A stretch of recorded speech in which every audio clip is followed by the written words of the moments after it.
quick question for you without notice, Hayesy. Ever just like lied in bed at night and stared at the ceiling and thought, oh man, I want to become a dog? No, sometimes I go outside in the middle of the night and just howl at the moon. Do you? Yeah. That's when I knew that I wanted to be a dog. Did you have a little wee? And did your owner take you out and go, wee, wee, wee, Yeah, wee? I did. I cocked the leg, had a bit of a leak, and then I did a poo on the rug. And then you licked your own genitals. And I went to bed, had a bit of a chew, woke up, came to work. Morning.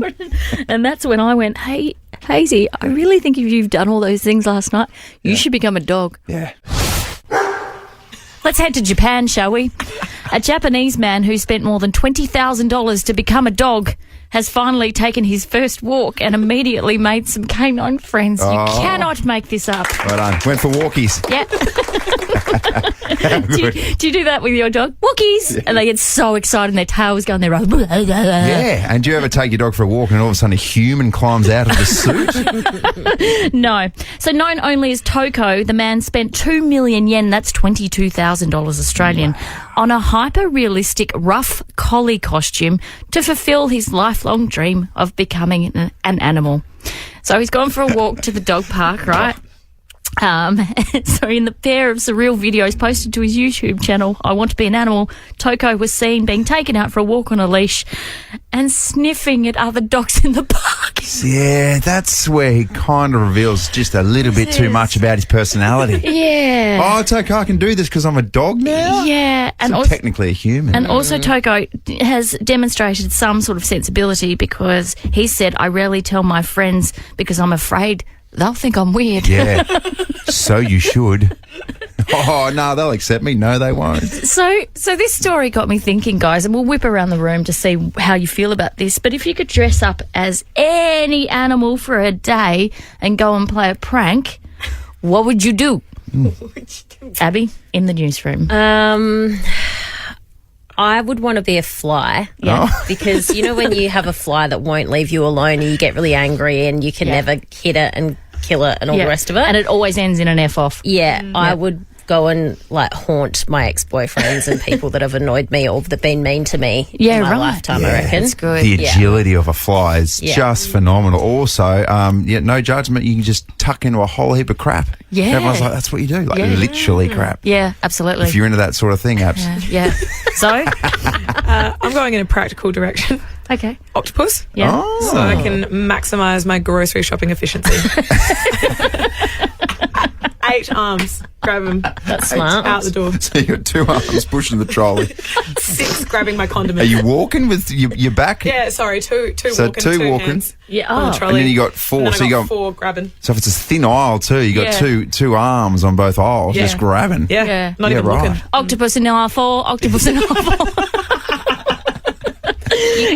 You know what I'm doing? There's an ink clean-up in aisle 4. That's when you get really excited because the chocolate's on special.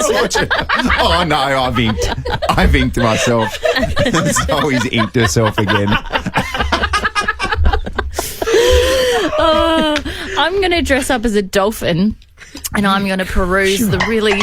There she is. There's Jodie. I'm going to peruse the really crowded surf beaches and just have a ball popping up in the waves next to the surfers, like going, boo. Yeah. Boo. And you're like, because in that moment where you're like, oh, I've got this human here, they think I'm a shark. And then you pop up. And then you bite them anyway.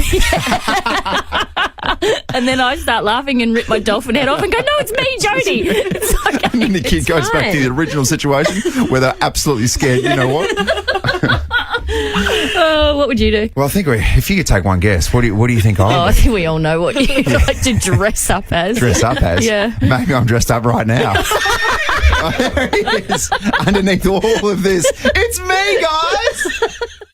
For great deals and cheeky getaways, whatif.com has just the place. A winter hideaway's great, but bring on spring. Jump on the What If app to book hotels, apartments, holiday rentals and more. What if it's Aussie for travel? Big news in the AFL Wood yesterday, and that is Port Adelaide. So Lockie Jones and Aaliyah have now been placed in concussion protocols, and that is basically a backflip as to what happened on Saturday night. Yes. So to the uninitiated, explain exactly what did happen. So Aaliyah was taken off. He was given a quick test, but he wasn't given the SCAT test, which is basically, to summarise it, like a longer concussion test before he was cleared to go back onto the ground. Lockie Jones cleared his concussion test, but eventually he was subbed out with a migraine. So what's happened since then is that Port Adelaide's Dr. Mark Fisher has come out and said, no, Aaliyah should have been taken through the SCAT-5, the longer concussion test. Right. So they've both been placed into protocols because they've showed some concussion-like symptoms yesterday. Okay. And so how many days do they have to be on the sideline? So that means they go into the protocols for at least 12 days. They can't do anything. So obviously they miss the Cats clash and they'll miss a chunk of training next week. So Aaliyah spoke yesterday at training. I obviously feel fine now, and I know there's going to be questions asked. So I'll just continue to see the doctors and get reassessed. So even if the boys do feel fine, these are the rules. And obviously it's created so much debate across the AFL world, but probably more broadly as well. It brings up the whole topic of concussion, head knocks, and what happens in this particular instances in our great game of football. It's a funny one because I've been thinking about this lately. Like, we all sit back and we love our football. Like, this is a football town. We go crazy for it. But also, I think we forget most of the time how much these boys are putting their body on the line and their brains on the line to entertain us. Does that make sense? Yeah, it makes complete sense. And it also makes you think about whether you want your own kids to go down that path. So you've said, and I quote, you are the best at Battle of the Bangers. No, that's a different quote. You have said that you don't want your girls playing Australian rules football. I don't. Because of the contact. I don't. I think your girls would be good at football, and I think they'd be rough as guts, by the way. Based on their mother? Okay. It's just not a path that I want them to go down, to be completely honest with you, and I know this is probably going to offend everyone in the AFLW fraternity, and I admire those girls, and I think they are infinitely talented, and if that's what they want to do, I'm so happy that they have the choice to do it. I just don't want my kids playing AFL. See, I'd go down the different route, and Henry, literally a couple of months ago, he started Auskick, and he's sort of learning exactly what goes on. Saturday night it seems now, was an extremely isolated incident. And it was clearly just a one-off incident where it was two blokes with their heads in the wrong place at the wrong time. It seems like a rarity now, and it is a contact sport. I still feel like you're much more dangerous if you're playing rugby league or rugby union and some of these other sports. Yeah, but they're so on head-high contact now. Yeah, but my point is, for my girls, they're a lot safer playing netball. Or, for example, you never see that sort of head clash action in netball. I know it's rough and I know it's physical, and I know a lot of people do ACLs, but there is a real danger playing AFL football if you do hit someone's head in the wrong point at the wrong time. Yeah. And it worries me. Well, I'll tell you what, if your knees could get a concussion, the netballers are in trouble, aren't they? That's what I would say. It's a fun debate, though, because I think a lot of parents right now, and I'm probably seeing the footage, it's not fun to watch, the incident with Aaliyah and Lockie Jones. That's horrible. And particularly parents in my situation, will have a son that's going to be born in October, and you start to sit there right now and go, well, do we want him playing football? Because when I look at that incident and I think, oh, geez, if Lockie Jones was my son or Aaliyah was my son, I'd look at it much differently. Well, I guess the reason why I'm so tainted by it at the moment is because one of my best friends in the world, her son he was on the list at Hawthorn, and he was playing here at Sandford, got collected. It was a really nasty knock, not a malicious knock, but a nasty knock, and he practically broke his neck. Yep. And she's sitting up in the stands watching that. Now, that's horrifying gear. She's a nurse. She ran onto the field. They had to get an ambulance. Watching his rehabilitation over the last, 4 or 5 months. It's been horrific, and I guess that's why I'm so tainted and so scarred by it at the moment, and that's why I don't want my kids playing. Well, Henry's right on the edge. So, Henry, if you're listening, guess what? You are going to be an outside player who receives the handball. Just like Dad. None of that physical You'll have stuff. all the courage that Dad had when he played. If you've got a thought on this, though, as well, we'd love to share it. So get involved. You can call us at any time, 13 24 10, or send us a text, 0488 919 919. Where do you sit right now, it as a contact sport, I suppose? Because it's a little bit polarising. Jodie and Hayesy, song. There she is. Producer Zoe, good morning to you. Good morning. How are we? How you feeling this morning? Yeah, I'm nervous because, like we were just saying, you guys lose your minds in this challenge, and Well, it makes me nervous to come in. Someone can't keep their composure. Oh, can't you? No, you can't. Oh, you can. I can, you can't. All right, very quickly recap. We're going to give you 3 Nova hits, epic hits that you hear all across Nova, but they're done classically, orchestrally. And Orchestrally. you've got to give me the name and artist. Your name is your buzzer. All right. Okay. Hayesy, you're playing for Brad today. Yes, Brad in Mallet Cove. Well done. You've made the right decision. Good morning, great man. Good morning, good morning. There he is. $100 faster pasta voucher on the line. And Anastasia, well done. Good choice. Good decision. You've backed the right horse. Yes, I have. You can do this. Okay. Okay. Why did I say that? Oh my God. I'm not sure about that arrogant approach. Let's have song number 1, please. Okay, can I just quickly say? No, Oh, shush. gosh, here we go. You can't buzz yourself in and then try and work it out. That's what I'll say. You need to be strict, Zoe. I'll be stricter. with the timer. You have to follow Okay. my rules. All right. Okay, well, you don't need to tell the adjudicator how to adjudicate. Well, if she needs instructions. Song 1, please. Oh, I'm already the underdog. Jodie. Down in Flames. That is Taylor Swift. Write your name. Yeah. Something like that. Why? Why It's not the right name. Why can't you Taylor take Swift that? is right because I need the name. Hayesy, have you got the song name? I get to listen. And no one interrupts me. You get to We're gonna be forever, and we're gonna go down in flames. It's Taylor Swift, Buzz him blank space. Yes! Oh, that's the start we're looking for. Well done, Andrew. Do you know what it is? I think it's a game of patience more than anything. And you've just got to trust your instincts. Do you know what I mean, Jones? Again, I'm just handing it to him on a platter. I know. Oh, is right, that what's okay. happening? Is Well, it? be patient this next one. You're handing it to me on a platter. Well, I eh? did. Yeah. Okay. I gave you the artist and practically the song title. Yeah, one zip. Well, thank you. I tried to give the heads up as well. Don't jump in, give the artist, and then try and work it out. Because if you don't get it, you give me half the answer. Don't you lecture me. Okay, actually, no, do that again. I love your tactics. Love your tactics. Okay, here we go. All right. Here we go. Song 2. Yes, Jodie. Jodie, Senorita. bye. Senorita by the girl that I went and saw at the entertainment centre, wasn't it? Oh, Wasn't I'm it? going to need It names. was her. Oi! And now I have a little free go at this. I love it when you call me senorita. Bust him out. Bust him out. He doesn't know any names. What's that? Sorry. We need artist name. Okay, Names. so it is Senorita. Don't. Is it Camila Cabello? Oh, how? And And it doesn't matter. She's the main artist.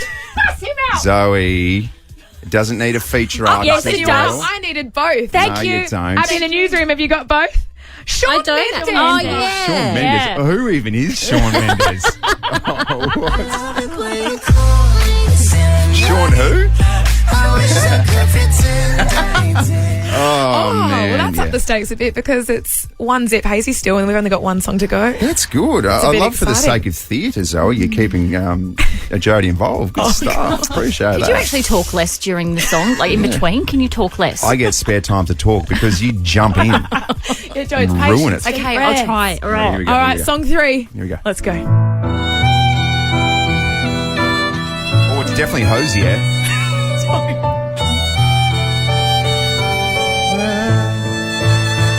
I will believe Stop it. in children. Stop it.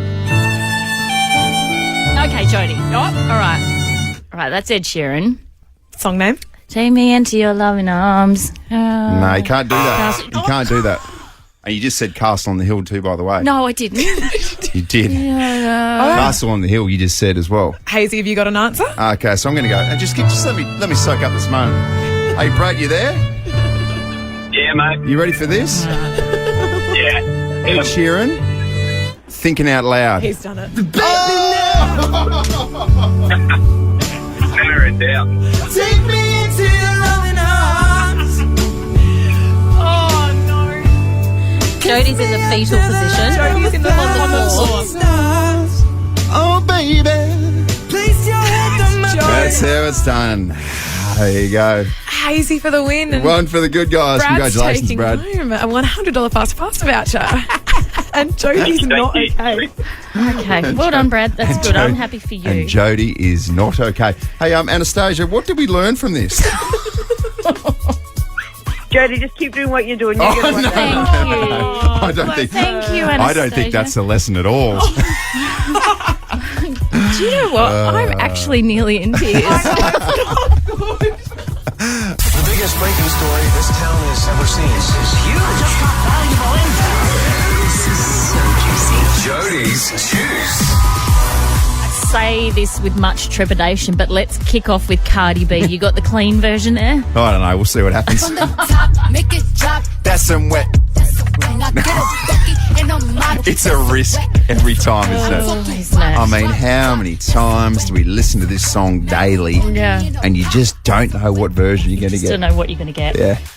Okay, so Cardi B mightn't get away scot-free with that microphone toss in Las Vegas. So she's now listed as the suspect in a battery. So if you're not across it, someone in the audience threw some water at her. But if you watch the whole video, she was encouraging the audience to throw water at her the whole time. But she snapped at this woman and threw her microphone. It hit her, ricocheted off, and hit someone next to her. And now she's gone to the LAPD and complained. There is also some footage emerging of Cardi B doing the same thing to a DJ.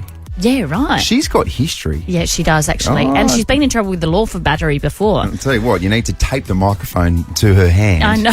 She'll chuck it. There are some people that can't be trusted with a microphone, isn't there?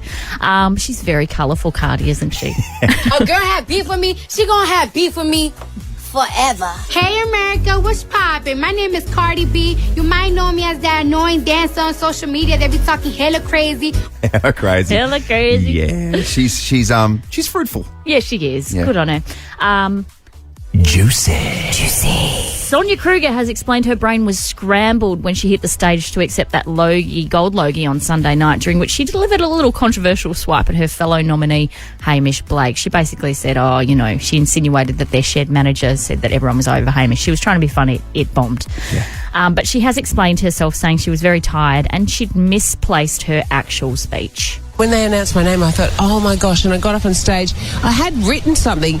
It was in my bag, so that didn't help. So I just kind of had to wing it, and my brain was just so scrambled. That's tough, because so what's happened is she had probably a beautifully written piece where she has a bit of a jab at Hamish, and everyone's like, oh, that's quite funny. Yeah. Loses a speech, gets up there and goes, hey, everyone hates Hamish, yeah?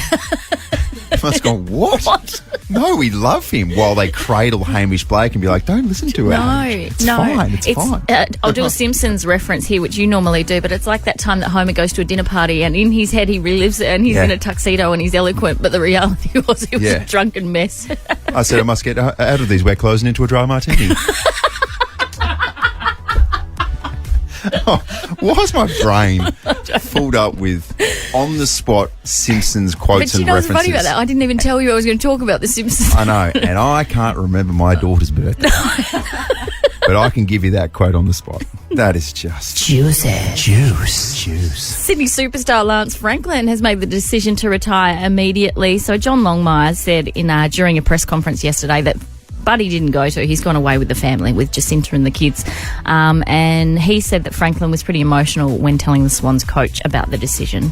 He's not silly. He understands his spot in the game, but he's just very humble. He's just very humble and very private. He was pretty emotional and devastated that could be the way it's finished. He held himself together really well. I get a bit teary in those situations. The absolute all-time greats, straight. I mean, if it's even possible, can he go straight in as legend status in the Hall of Fame? Is it even possible that he could puff that chest out anymore? What a machine. No. Just a real aura about Buddy.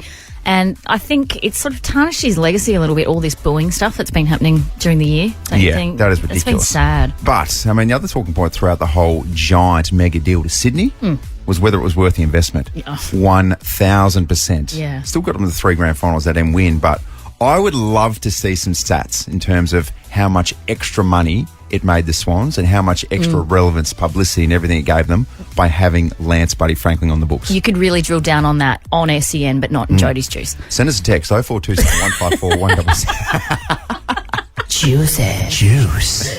Sometimes in sport there are things picked up by the mics that shouldn't be, but when they do, they really capture the emotion, the passion, the intensity of the moment. So that happened last night in the Aussie match against Canada, with the result all but secured. Canadian player Alicia Chapman collided with Raso, who was who scored 2 goals for Australia.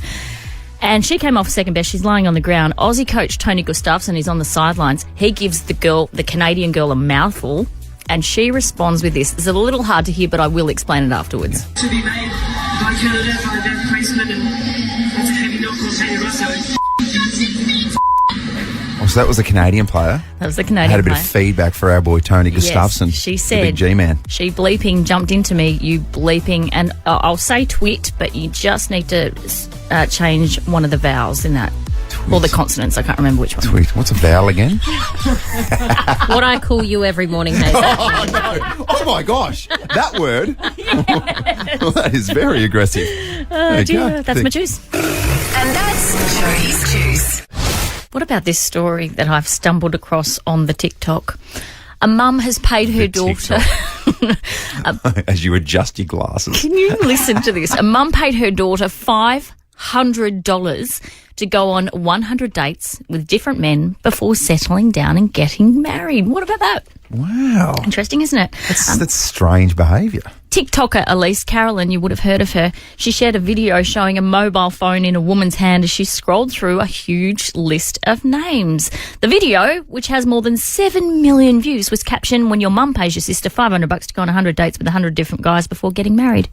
She didn't show her sister in the clip, but she did say it took her sister a few years to complete the challenge that had been set for her.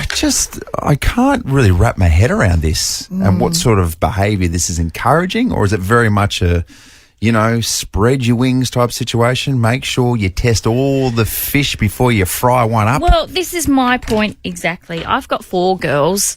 And one of them didn't bother to sample any of the fish when she went through high school. She had the same fish the whole time. Oh, really? Good fish? No. Or she caught a carp. It was fine. Not good eating carp. No, but I'll be encouraging all of my girls to just take a little swim through the ocean, see what's out there. They'll see there's some rainbow trout, some tuna, trout, catfish, I was going to say, flounder, bluegill, pike, carp, whatever. Oh, who's going for the catfish, by the way? No one. I'll take the salmon, thank you very much. Yes, I would take the Atlantic salmon, but that's the thing that they have to learn. I think that there's a variety of fish out there and you want to avoid the sharks. Yeah. These are life skills, Andrew. Life skills, all right. Don't eat shark. We've always said this on the show as well. Geez, that's an interesting move from the mum. Is that a little bit too involved? Well, I don't know. It's just an incentive. It's an incentive-based scheme, and I don't hate it. Yeah. Or do you let your kids run their own race? No. Do you step back a little bit, you overbearing parent? Oh, no, I don't think so. I don't think she's overbearing. And speaking of which, you're the one that's overbearing with your 3-year-old girl. Well, I think it's a lot different. I'd like to get Greg's opinion on all this when it comes to daughters. You don't need to get Greg's opinion on anything when it comes to daughters. I know that he's always going to be on my side. I love that about Greg. So we've got a 5-year-old son and a 3-year-old, almost a 3-year-old daughter, and sometimes she goes to Henry's school as we drop him off. Yeah. And I've started dropping off Henry a couple of times. I did in the holidays. Yeah. And some of Henry's little mates have come up to me and said, "Where's Lottie?" And then straight up I'm like, cute. "What's it to you?" What's it to you, Mitch? What's your business with Lottie? And I told my wife, Cara, and she was like, "Are you serious? They're 5. They like Lottie because she plays with them." I was like, I don't trust boys these days. Well, Harper's best little friend at kindy is a guy called Hugo Mutton. So Hugo. Greg will never trusted Hugo. No, we love Hugo, but Greg will be like, at the end of the day, play with Hugo today, just to get the reaction. Yes, Daddy, I did. Yes. It's very innocent. Yeah. But 13, 24, 10, let's do this. Have you got parents who, over the journey, have interfered or been overbearing with you? Yeah. We'd love to hear from you. I'd love to as well if there's been any sort of relationships, maybe across the journey, that have been broken up because of the parents. Oh, yes. Because parents, it is important, the opinions of both parents on partners, etc. But potentially going in a different direction purely because of what they think. Yeah. Abby in the newsroom, what were your parents like with you?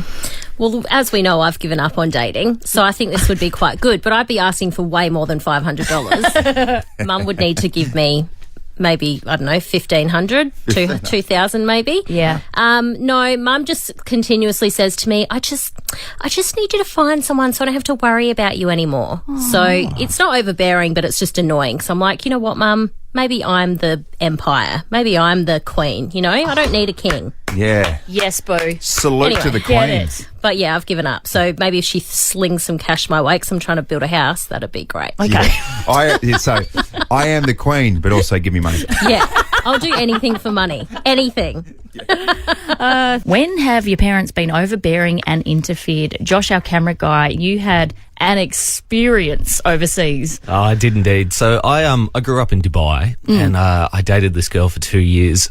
She was Islamic and her father would not be approving of her dating someone not Islamic. This good looking. Yeah. Am I right? So for the whole 2 years, he had no idea I existed. Right. And he used to work away a lot in Pakistan, but he'd come back for the weekends. And I went round to visit my girlfriend at her apartment building, and I got in a lift with this guy, and I thought nothing of it. And then we were going to the same floor. Oh, no. And I thought nothing of it. And then we went to the same door, and then panic stations. Yes. And so I panicked and I went, oh, is this level 13? I meant to go to 14. Yeah. And you strutted off. And then she opens the door, sees us both at the same time, and I legged it. I think We were saying, what would have happened if he had have found out about the relationship? I would have... he would have killed you. Probably, yeah. Yeah, right. Yeah, and deservedly so. Yeah, deservedly so. I would have killed you. You seem like a threat, don't you? Let's go to Michelle in Meadows. Good morning to you, Michelle. Good morning, guys. Guys, what? Who? This. Yeah. It's me. I'm the overbearing auntie, which I think is even worse. Oh, yes. Oh, no. What are you doing to your niece or nephew? Take us through it from your eyes. Well, look, they're young. They need help, experience. And I said to my niece and nephew, the rules are across the board, but my niece was in a long-term relationship through high school, which the guy wasn't, family didn't love. And so I said before they were allowed to settle down, they both had to have 10 stamps in their passport, and at least 3 of them had to be completely separate. Wow. To be completely... And that was the rule. They started like they listened to it a little bit, and then they broke up, which was fun. Yeah, there you go. Right. Oh, okay. So separate from the boyfriend. So you actively tried to break them up. They couldn't go on all the holidays together. They had to go separately. Yeah, wow. He started playing in Europe, and he didn't like that. Okay. And I helped it. So your evil plan worked, Michelle. Well done. Yeah. So when you say 10 stamps and stamps, what are we talking about? So what sort of like international like stamps, 45-cent stamps, 50-cent stamps? Like Jason Derulo sings. I've got lipstick stamps on my passport. Oh, is that what it is? I don't know. Okay. Are we actually on the same page with this when we say stamps? We mean conquests? No. Oh. Yes. No. Oh, yeah. That's what that means, isn't it? Oh, gotcha. Yeah. Oh, I thought she was actually encouraging them to travel. I'm so confused. Oh, my God. Even I got that. Are you serious? Wait a minute, Doc. Are you telling me you built a time machine? Hazy's on this Dayesy. Tuesday morning, put some fuel in this hog and let's go down the highway, Route 66. Destination, Knowledgeville. Yeah. Oh, plenty of room. Who wants to jump on board? Me, please. The 1st of August, and guess what? It doesn't matter. It's a strange concept. It doesn't matter what year it is. Today is the official birthday of all horses. It just doesn't matter when they're born. Even if they're born 2 weeks from now, they get a birthday. So or 2 weeks before. Someone just said it's their birthday today and that's it. Yeah. We'll take it. Us horses will take it. We love celebrating. We love celebrating a birthday. And to all my brothers and sisters out there, and mainly my brothers, yeah, you know what I'm saying. You get it, don't you? What's that? Well, I agree. That's very, very funny. 1988, Travis Boak was born in Geelong, Victoria. Today is his 35th birthday. Okie bokey. Okie bokey. I didn't have to think I like that. Still going strong as well as Travis Pogue. Yeah, he seems to have gotten better with age, Travis, doesn't he? Ridiculous, isn't it? Yeah, and I just, it's unfortunate for Travis that he's not very good looking. Yeah. So otherwise he would have been the complete package. Yeah, Good yeah, at sport I know what you're saying. And really hot. But, Yeah, I know what you're saying. Some blokes just can't have it all, can Oh, well, sorry, Yeah. Trev. It's going to be a hell of a party when he retires in 2046. Still going strong. Won't be many chicks there. 1932 Mars bars went on sale for the first time in England. Sometimes you sit back, like I'd love to know how many Mars bars I've consumed. Wow. Like it would be, I wonder if it's thousands. And it'll definitely be hundreds. I wonder if it's genuinely thousands. And you know, because it's nougat, how do you say that? Nougat. You're trying to say nougat. Yeah, okay, anyway. Because it's that, there's actually not that much fat in a Mars bar. Yeah, you keep telling yourself that. Me? You're the one that's had several million of them. Yeah, but I know that they're not good for me. Are you the person that goes, well, I'm eating deep fried potato chips, but I'm pretty sure the goodness of the potato outweighs the fried bit, is it not? Because it's a vegetable. And then if you take those chips and you pair it with a Coke no sugar, that cancels it out. Yeah, exactly. But eating a Mars bar helps me work, rest and play. 2020, Emma McKeown, Australian swimmer, won an historic 7th medal, 4 gold, 3 bronze at the Tokyo Olympic Games. She's in front. She's going to do it. The first Australian to win 10 Olympic medals, Emma McKeown. She had quite the meet. Yes, she did. What a talented woman she is. Yeah, all hail Emma McKeown, absolute gun that she is. Number 1 song on August the 1st in 2011 was Last Friday Night by Katy Perry. Can we not talk about Last Friday Night, for goodness sake? I don't want to ever go back to that space. I'm so embarrassed. There's a stranger in my bed. There's a pounding in my head. What a weekend it was, Jodes, at the Adelaide 36ers Arena. Saturday afternoon, we had probably 50 of South Australia's most elite handballers playing off for a spot in the grand final. It came down to 3. 12-year-old Michael and an 11-year-old Lincoln, who are brothers and handball specialists, are through to the grand final. I mean, what an absolute fairy tale handball story that is, isn't it? Yeah, it was incredible. You couldn't script this stuff, and they will play off at the Port v GWS game at Adelaide Oval in front of thousands of people. But let's peel the curtain back and go behind the scenes from last Saturday. Handball Blitz. It's Handball Blitz. Hayesy and I were both mic'd up for cameraman Josh's handball video, but one of us forgot to switch our mic off when we weren't filming, and let's just say that person was more interested in the snack table than they were the first round. Good mate, you want something to eat? Huh? Want something to eat? No. Sure? Cool. Yeah, you've got to fuel up. You've got to be at your absolute peak. How many packets of M&Ms do you reckon I can get for it? Salt and vinegar's not very popular with the kids these days. Salt and vinegar was all the rage when I was young. It's getting to a real interesting area, and that area is, do I possibly somehow eat more food? Once he finished every packet of M&Ms in Findon, Hayesy decided to see who on the team would dare him to kick a handball through the Jumbotron. Like, it would make sense for me to try and kick the ball to hit the sign, wouldn't it? I'm going to say no. What did Jody say? I need a third opinion. I'm going to ask Josh tomorrow. Our entire team came out Saturday for handball blitz action, but one eagle-eyed competitor realised someone was missing. Oh, the Nova boy? I don't think he's here today. He's having the weekend off. Probably tired. He said, don't disturb me on showdown weekend. You know, I don't even think he's in Adelaide. I think he might be in Sydney this weekend. He's everywhere. Yes. What a day. Oh, good stuff. The hardest part about that day was controlling you from not kicking a handball into the giant screen that was above the court with the big Jumbotron. With the big Jodie and Hayesy sign. Oh, I got it. Yeah, I kicked the handball right into your forehead. Yeah. Worth it. Such a child. I was like, don't do it. Don't do it. And then you had to seek the opinion of every single team member there. Yeah. Like getting the opinion of a doctor. Finally, you get a crazy doctor says, yeah, I reckon you should do that. Yeah. I reckon that was camera guy. Grow up, Andrew. Oh, big thanks to McGain Real Estate. Massive supporters of local, make a difference all over SA. Selling a home, trust McGain. Mike and Zoe doing a sensational job. The grand final coming up. GWS v Port, 13th of August. Can't wait for this. Cannot wait for Michael and Lincoln to put their skills on display. Everyone's going to be blown away by how good these kids are. Really good stuff. Check out the video at Jodie and Hayesy. It's absolutely epic.